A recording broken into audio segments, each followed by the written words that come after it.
To get started using Overdrive, you can start by browsing the shelves. There are two different types of materials available on the Overdrive app.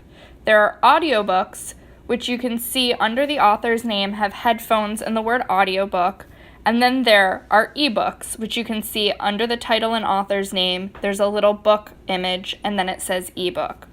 Audiobooks will download audio files onto your device that you can then use to listen to the book.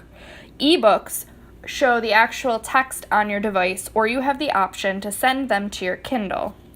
So we're going to start by looking at audiobooks.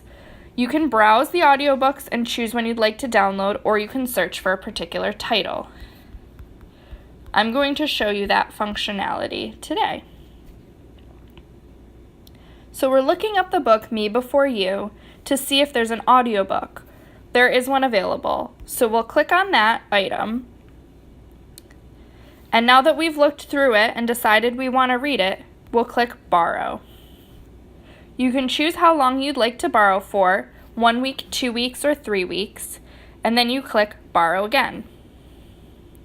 Now, in order to actually listen to the audiobook, you'll need to click Download MP3 Audiobook.